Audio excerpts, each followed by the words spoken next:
contact on the website. So let's start with introduction to Kubernetes. And so in production environment, you need to manage containers that run the applications, and to ensure that there is no downtime. And for example, if containers goes down, you need to create another container, and it would be great if and like automated behavior was there, right? And Kubernetes can help with that, and it takes care of scaling and declarative configuration and automation. And let's talk about what is Kubernetes first. So Kubernetes is open sourced platform for managing containerized applications. It was open sourced by Google in 2014. And I want to emphasize that most of the time when you developing or deploying a simple web applications, you don't need Kubernetes. But if you have a massive applications with a lot of microservices, Kubernetes is a great helper. And Kubernetes provides you with service discovery and load balancing, storage orchestration, and also automated rollbacks and rollouts. For example, if you update your applications and you want to do like canary deployment, and or it also has features like self-healing. So if your containers will fail, Kubernetes will create another container pod. And it's also has the features secret and configuration management. And we will look later on Kubernetes resources that help us with this. And we will see all these benefits of Kubernetes.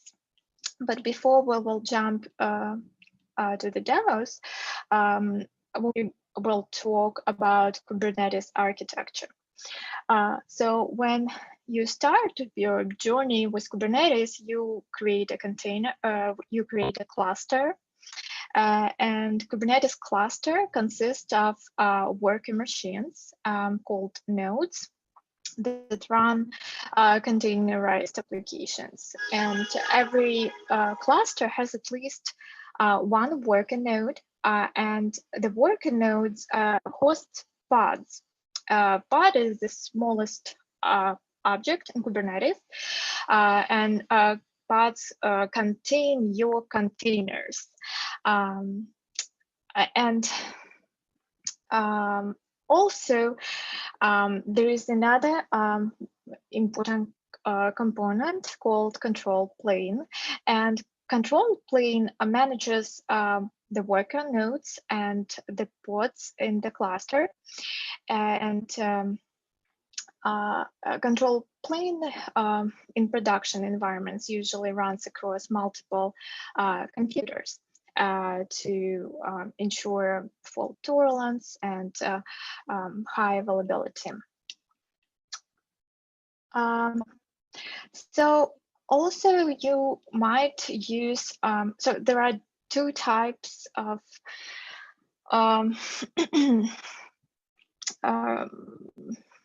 version options to run Kubernetes, managed with and unmanaged. For example, when you use cloud providers, they take care of control plane components, and they manage it. So you don't have to worry about it. But sometimes if you are on-prem, you will have to take care of control plane components. And so we will discuss briefly what kind of components control plane has, and I also had a couple interviews, and they asked me questions, what are components of control plane? And so first of all, so control plane makes global decisions about the cluster. For example, scheduling and detecting and responding to different cluster events. For example, if your pod is going down and control plane identifies this and helps to create a new pod. And control plane components can be run on any machine in the cluster, but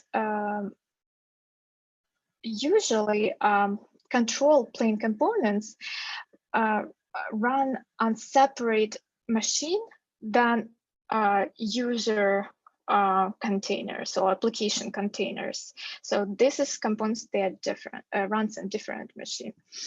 And so there are main components. It's Kube API server, which exposes Kubernetes API. etcd, it's a key value store that used to, it stores different cluster data. But just to remember that it's key value store. Kube scheduler and Kube scheduler, which is for newly created pods and assigns them to new nodes. And control manager has a collection of different controllers, like node controller, a replication controller.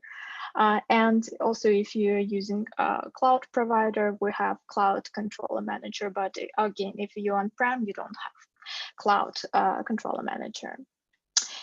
And so this was control plane.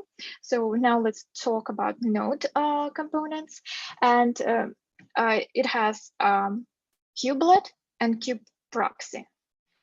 Kubelet, it makes sure that containers are running in a pod, and kube proxy takes care of networking. And container runtime, just I know it's like a lot of I'm showing a lot of theory right now, but let's this is, I promised, last one, container runtime. So container runtime is a software that helps you to run the containers, that actually running the containers.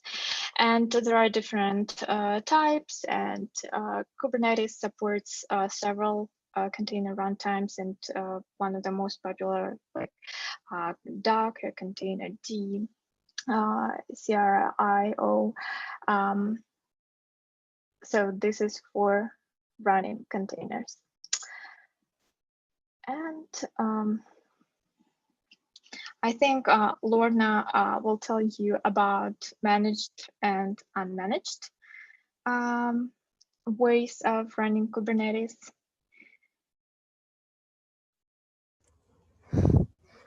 Okay, so as Mariia had mentioned earlier, you can either like use a managed service or an unmanaged service, whereby with a managed service, it's you who is going to with an unmanaged service, it's you who's going to take care of the control plane and all the components there and make sure that everything is running smoothly. But for the managed, like for example, when you use GKE, that is Google Kubernetes Engine and AKS, you'll find that all you have to do when you reach there is to create your cluster and then begin installing everything. So these managed services are going to provide for you like extra features like logging. Like the moment you create a cluster on GKE, automatically your logs begin to get captured on another tool called Stackdriver. So there are those niceties which managed services give you, but it depends on your needs. You can choose to go for unmanaged if you want more control over your components. Next slide, please.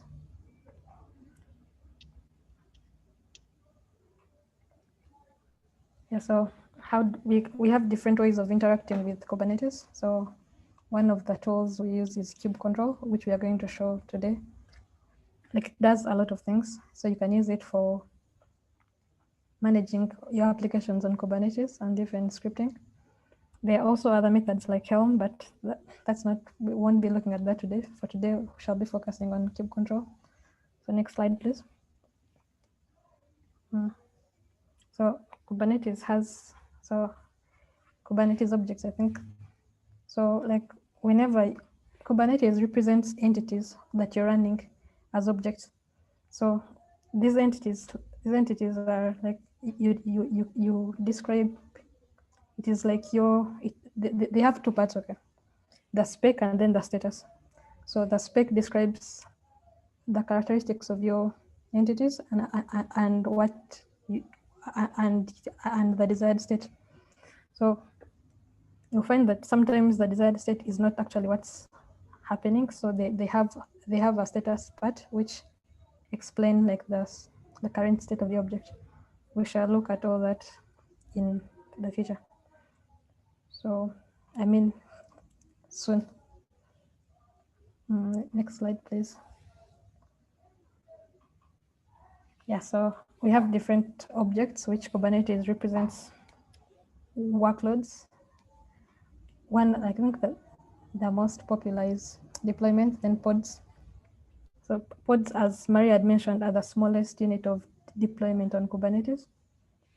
And then deployments can be used for managing the pods. And then we have services which make your pods accessible to the outside world. Like, for example, if you want someone to be able to access it on the internet, because when you run a Kubernetes cluster, it creates an internal network which is not accessible from the outside. So if you want it to be accessible, you're going to use services. Replica sets, as the name sounds, are used for replicating pods. So it controls that, and then secrets are used for secret management. Like if you have API keys, things like that, you use secrets. And then config maps are used are used for storing configuration data, which can be in plain text. So if you have configuration data which is okay for it to be like plain text, you can just use config maps. Then volumes are used for storage. Like, there are so many others, but for now I think we can start from there, since this is an introduction. If you look at the image, you'll notice that the deployment is, should I say, controlling 3 pods, and then the service is making the pods accessible to a network request. Yeah, I think those are the main components, like important components. Okay, I think fundamental. Yeah. Next slide, please. So yes, we can create these objects in different ways. So you can either use it imperatively or declaratively. So as mentioned on the slides, imperative commands are the easiest to begin with. But because you just write, like, for example, you can run a command like CubeControl create deployment, Nginx deployment with the Nginx image. But when you do this change is not captured anywhere. Like, it's you who knows what you've run, and maybe the output which is running. But if you want to capture this in version control, you'll most likely choose to use declarative, because like your teammates can review like what you've done, and the changes of everything that's happening can be monitored in one place. Like, everyone knows what's happening, instead of one person maybe doing a change and then like the next time a deployment happens, something else is deployed, which is different from what happened previously. Like just a little bit of more explanation about what imperative and what the declarative is. You could go to the next slide. Like when someone says imperative, they mean like step by step. For example, if for example you want to, like, should I say, I think the next slide has a nice image which was cut off. So it is like someone wanted to boil water, and then they were giving instructions of put water in a pan, heat. You should put hot, like a heat over the stone, and then wait for 5 minutes. Another person would say, make sure the water reaches 100 degrees. So in this case, we would be having something like, if you want to deploy something, the first step would have to be, you would be like,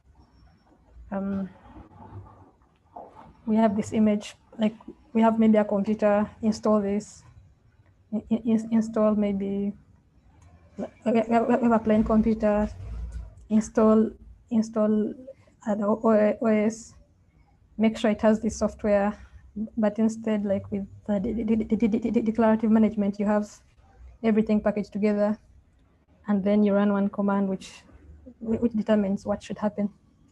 Like with files, everything is in files. I hope that makes sense. We shall look at these things as we go on. So yeah, so like if you look at if you remember the previous slide, we created a deployment with a command like CubeControl, create the deployment, and then we specified the image for the deployment and then its name. But with this method, we have a file which captures everything. So we have the name of the deployment, and then you can see like the spec here is here we have the spec for which describes the deployment, and then you also have the template which describes the pods which the deployment is going to which is going to create and manage. So with this, you can run CubeControl apply and then -f, and then you'll be having a running deployment. So with namespaces, yeah, it's okay. So we are going to run all this like in the future. So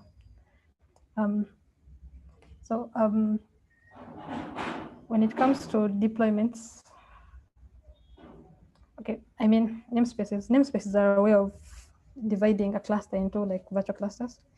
So if you don't want like clusters to share like resources, you can, I mean, you can divide one cluster into different clusters. So that way you can use like the same cluster for different projects and services. So if someone runs that command, CubeControl get namespaces, you'll see some default namespaces which Kubernetes comes with. And sometimes when you install other things like service meshes, you'll find that there are more namespaces created for you. You can even do this yourself if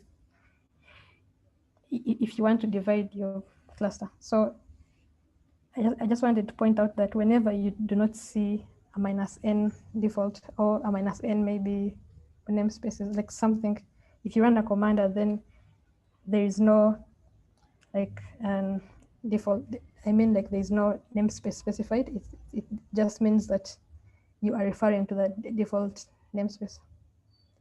Yeah, I think that's we are done with this section. Then we shall be moving on to the demos. Do I go first, Mariia?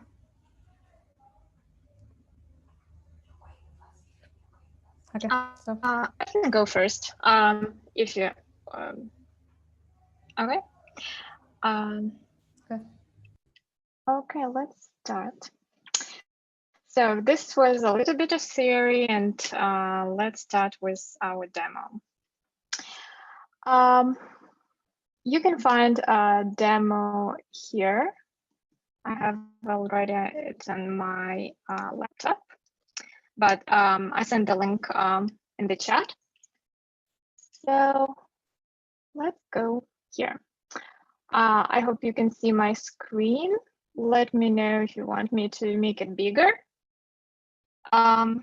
And here we can see, like I have a simple web application, but the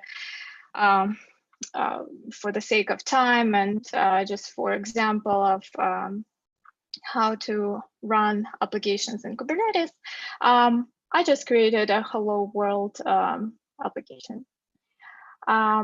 Here's the Docker file, which just a simple, which installs my requirements, which is a Tornado package. And what we are going to do right now is to create an image for this application, deploy it to my registry in Google Cloud, and then we will create a deployment, which is Kubernetes resource, and we will run it in our cluster.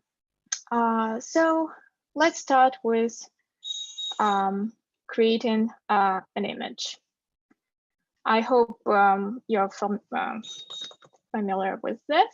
So we will go to my app folder and okay. Let me know if you can see it. Okay. So we will run Docker build. Actually, if you want to just to move quickly, there is a README where you can see where I specified all commands you need for to create the image, which is Docker build tag, simple app, and a version. So we will create an image. I'm so sorry that my laptop is so slow for some reason. Okay, awesome. So we created an image, we tagged it, and for my repository, I need to tag it Docker tag, and I will explain what it means. Come here. So when you want to, there are different options for registry. You can push Docker Hub, you can push an Amazon registry, or to use Google Cloud provider. I decided to go with Google Cloud provider. So we will tag the image I have, and then you can check your images by running the command docker images. And then I will push my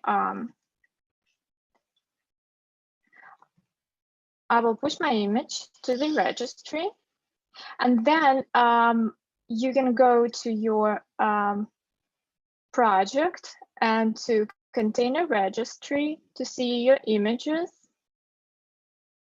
and there you will see your image simple app. Okay, so after this, or before this, you can create your own cluster. It's pretty simple when you use cloud providers and you don't use any provisioning tools like Terraform. You just create a cluster and you provide the name, the version of Kubernetes you want to use, and the number of worker nodes you want to have in your cluster. You also can specify if you want to have zonal or regional, but when you create a cluster, don't worry, sometimes it can take maybe 10 minutes just to create a cluster with 3 nodes. So for Again, for the sake of time, I created a cluster. And you can see this is my location, and cluster size includes 3 instances, 3 working nodes. So we cannot see the control plane because Google manages control plane for us. And now we are going to deploy application using the image that's stored in our container registry. Okay, for this, let's go to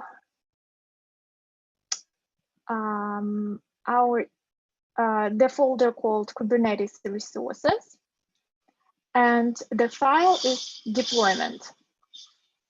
So as Lorna mentioned, there are like 2 ways to create our resources using imperative and declarative way. I personally prefer to use declarative way because you can version control your resources and to see what you're creating. And for this, you need to write a YAML file, and you can find templates and Kubernetes website, which shows what fields you need to provide. For example, API version, you need to provide its required field, and you can see it in Kubernetes docs. In Kubernetes docs, then you need to specify kind. Kind is that we discussed different objects, service, deployments, ingress. There are a lot of different resources. In this case, we're using deployment. Then I provide the name of my deployment, my app, and I provide labels. And it's very important to provide labels, so then we can use a service to expose our deployment. But we will go back to this. Okay, so in spec, I want to specify that I want to create 3 pods. So imagine that deployment creates pods. And the benefit of using deployment, that if for some reason your pod, which contains your application, will fail, deployment will take care and will create a new pod for you. And it also has a selector field, which matches matches your labels. Again, you can see here for study group. And in spec here, we define specs for your container. For example, you specify the container name and the image and port and container you want to open.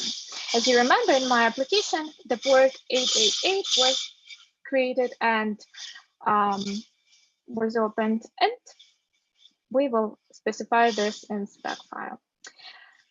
Okay, so after you wrote the YAML file, you need to run a command using cubectl.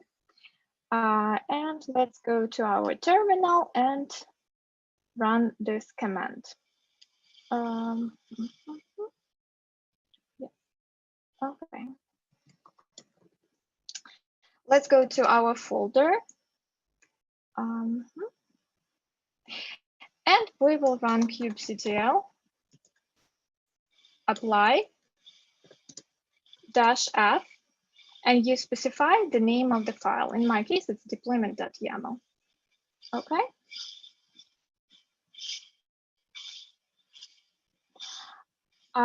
So this is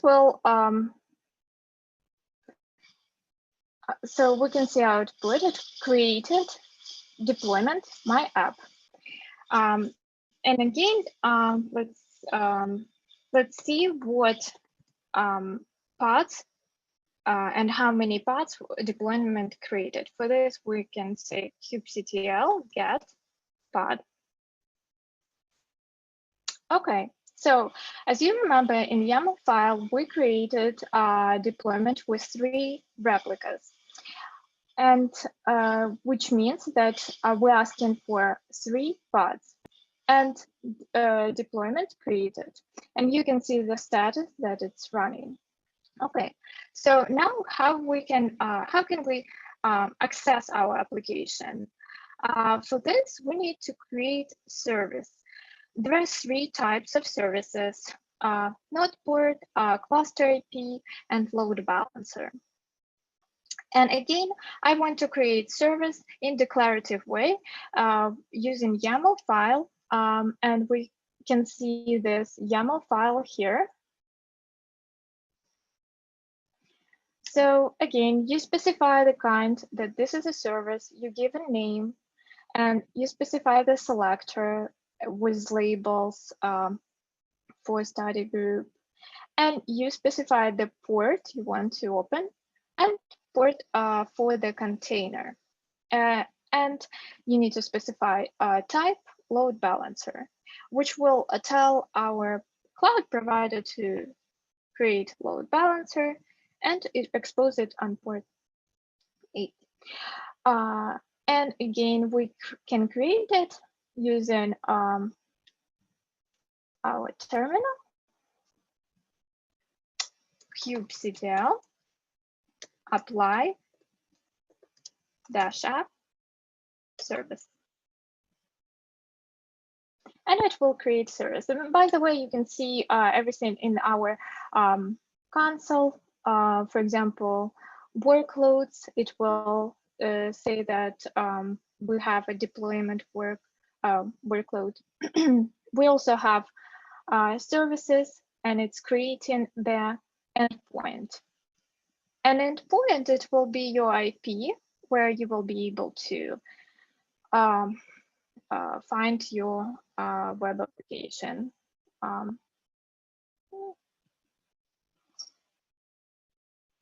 Okay.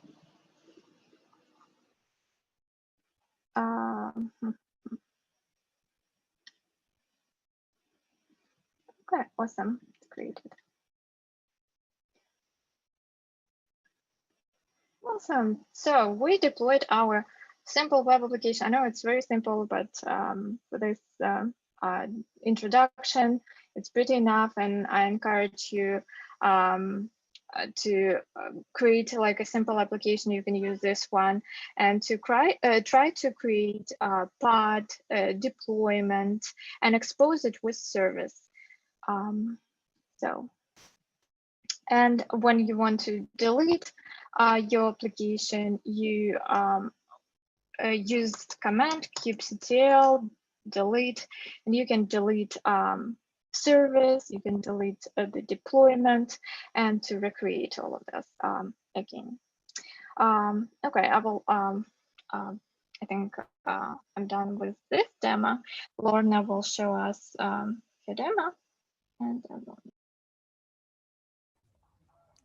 Okay, so I'm going to demo. So for those of us who like to reduce the barrier of entry, you can also use Docker on desktop. I mean, yeah, for this. So I'm going to share my screen.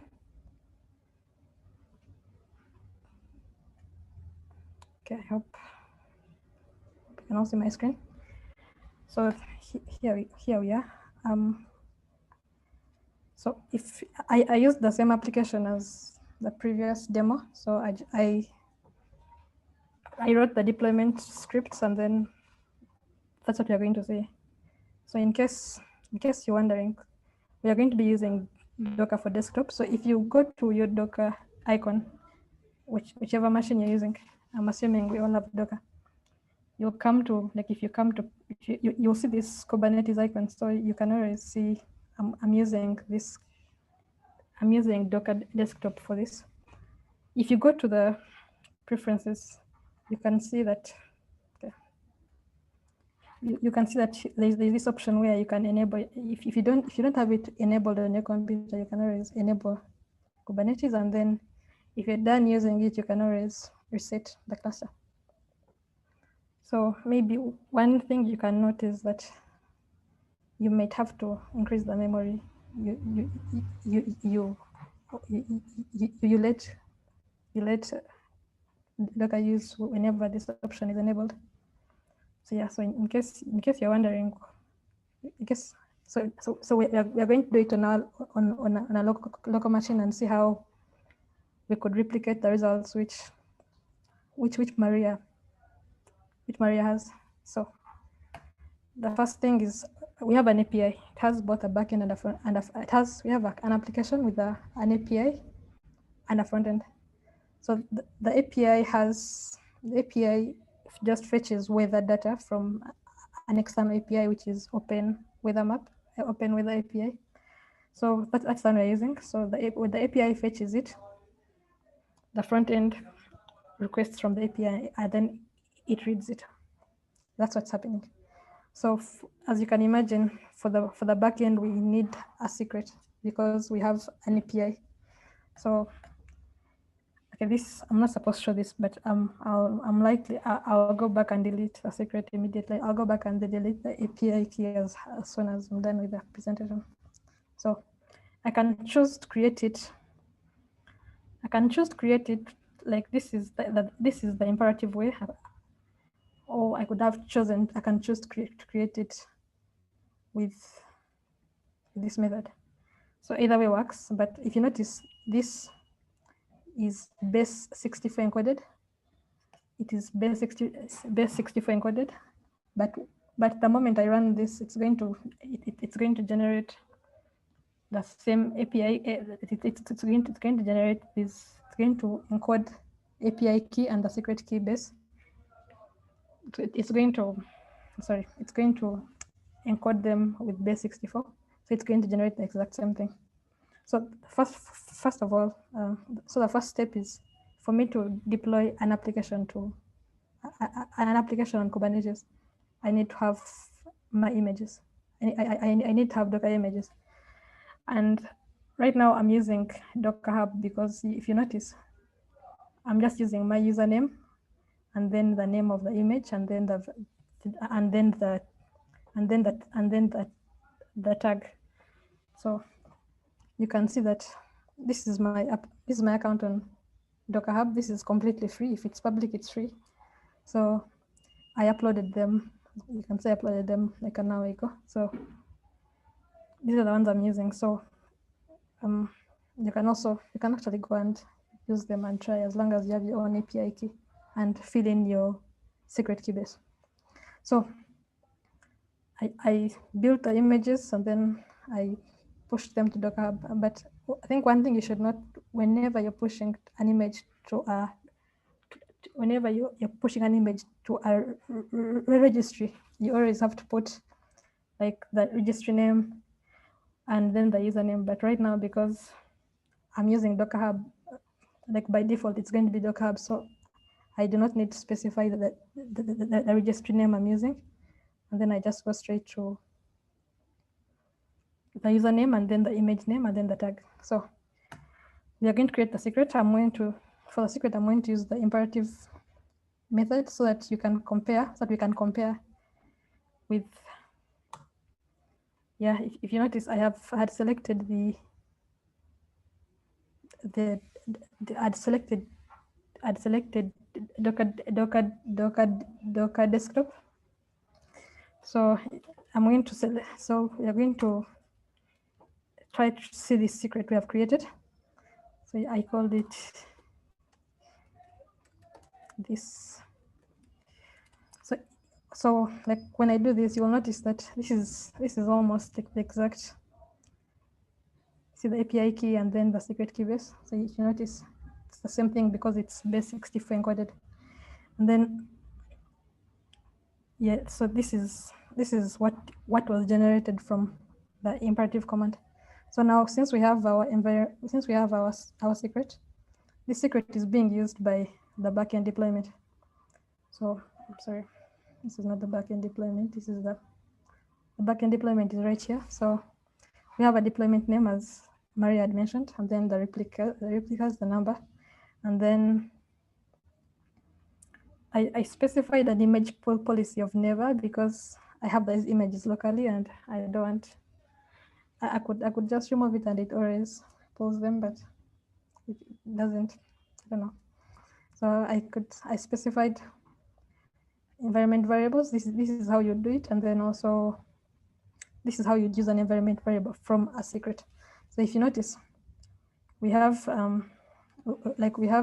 this is coming from a secret, open key, open with the API key, and then it's being read from a secret called with the API env, and then also and then the key in the key of that environment variable where it should read it from is going to be this API key. So it's coming and reading from there. Then the same thing here, because I had two of them. So it's also going to the same secret and also reading out the secret key base. And then I'm specifying that the containers on the pods deployed managed by the deployment are going to be accessible on port 4000. So you're going to apply this, and then so our deployment is created. So if I say CubeControl get deployments, it's right there and it's running. It has been running for 7 seconds.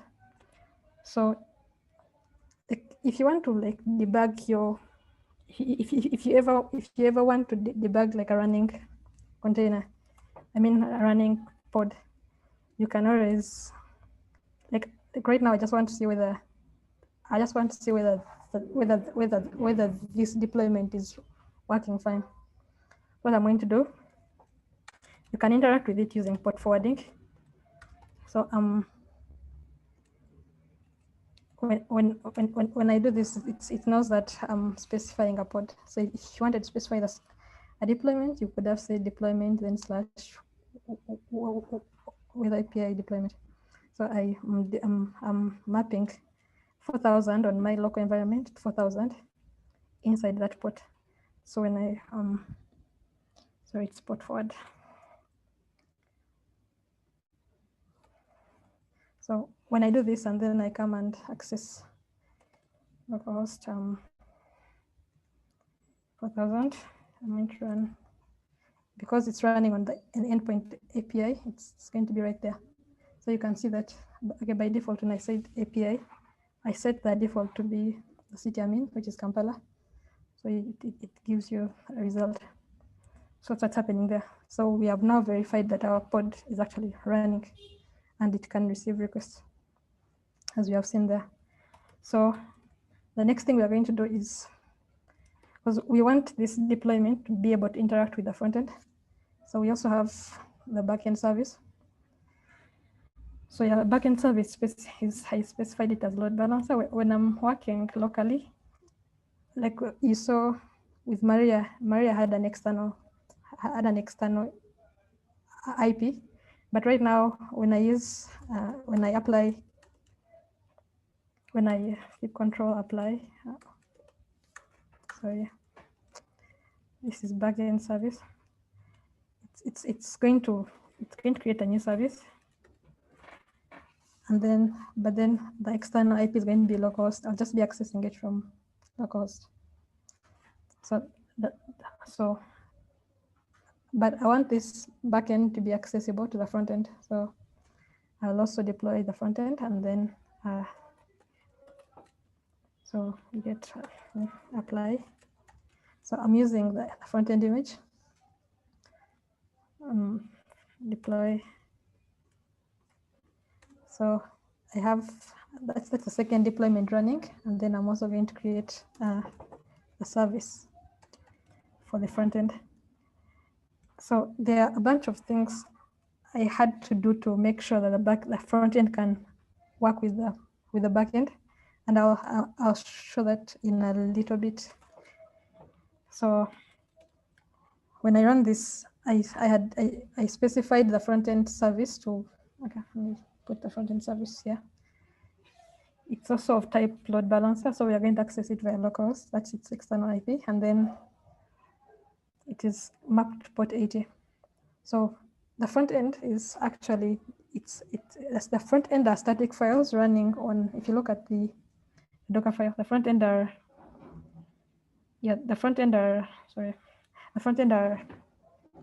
static files running on an Nginx server. So you'll notice that I also created, okay, let's first run that and see. So we have localhost, by default when you write port 80, it's like the default thing, so it's going to redirect me. And there we go. So you can see that the weather in Kampala is 24 degrees.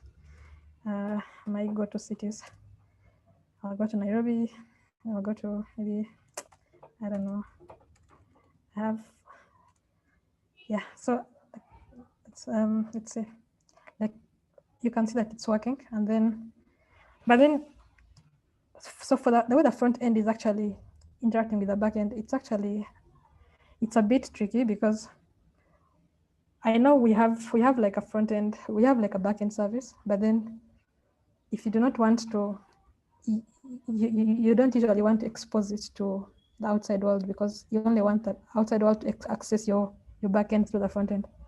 So what you do is, like this is how I did it in this particular case.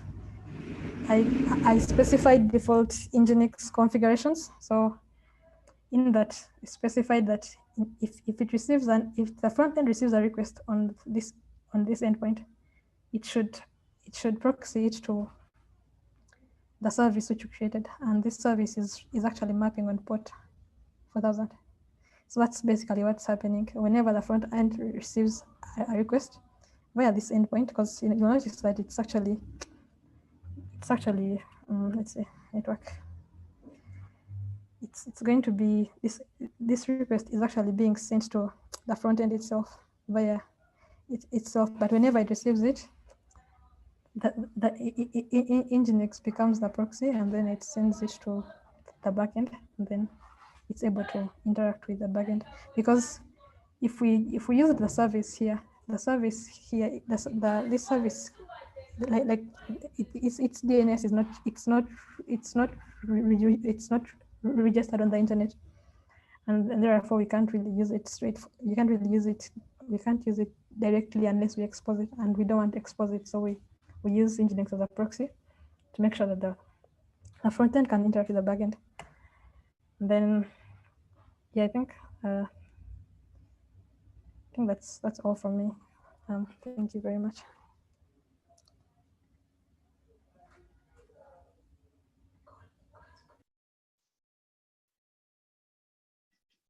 It's awesome. Thank you so much, Lorna. Okay. So let's talk about takeaways. So we defined today that Kubernetes helps us to manage the containerized applications, and it's open source platform. You can use manage and unmanaged option to run your Kubernetes. And cubectl is CLI that we use to manage Kubernetes objects. To create resources, you can use YAML files. You can find default templates on Kubernetes documentation. I will show you the link. And also that, let me show you the link, 1 second. So here.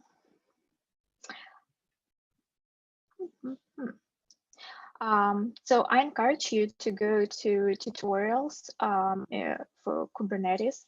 They have different examples how to deploy application, and there are like stateless application and stateful application. You can see all the examples and different programming languages. Also, For recommendations, I would say that try to learn how to use declarative way of creating different Kubernetes resources and objects, and you try to like write YAML files, and also I attached some links when I was preparing for Kubernetes exam. There are two kinds of exam for administrators and for developers. I used some guides, and this is one of my first guides, and it's for children guide for to Kubernetes. It's really awesome. It helps you to understand what is Kubernetes and try to read it and explain to yourself and to someone. It helps a lot. And also I found this repo that helped me a lot with learning how to use kubectl command. So there are different files. For example, you can start with core concepts, which says like. Hey, sorry. Are you screen I'm sharing? sorry? Mm-hmm. Thank you. Can't tell if she's dropping links somewhere. But this is ties nicely into someone had a question about, oh, just kidding. It's a different acronym, but we'll get to that at the end. Cool. Thank you. Okay. Okay. Sorry about that. So tutorials, you can find them on Kubernetes main documentation website. Then about in recommendation section, you can find the Children's Illustrated Guide to Kubernetes. Also, you can find I was talking about this repo that helped me to run and learn how to run different commands with kubectl. So you will have like a task, create a namespace using kubectl, and it shows you the answer, like how to run this command. So it will help you a lot to practice. And when you will feel comfortable with creating clusters and you will decide to use different cloud providers, try to use Terraform, which will help you to provision infrastructure. And if you will have any ideas or questions, use our Slack channel, Container Study Group. Thank you. Two quick questions for you. One, Don asked, can you share the repo link in the chat? And then we had where did my question box go? Question come in that says, what does the etcd stand for on the control plane component? So I think it was one of the earlier slides where we were talking a little bit of theory. Okay. So I don't know specifically what it stands for, but okay. But this is a key value store. Imagine it's like your database where you store all metadata about your cluster. For example, you have deployment data, you have information about your pods and the other very important information, and it's stored in your etcd key value store. And I think like the main purpose is to store information about your cluster. And you also, for production, you need to back up this cluster too. And the link for the repo, I will send you in the chat right now.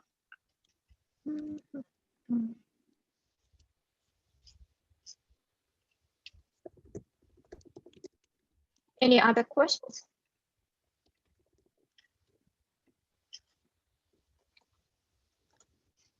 I do not believe so.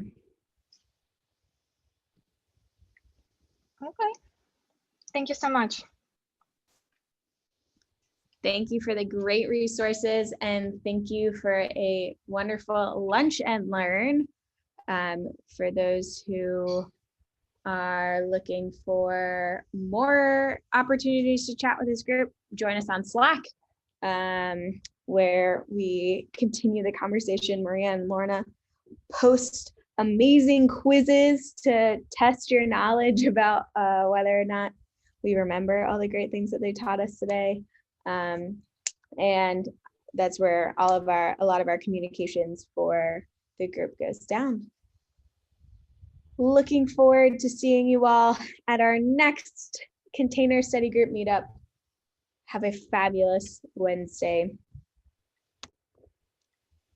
Thanks. See ya.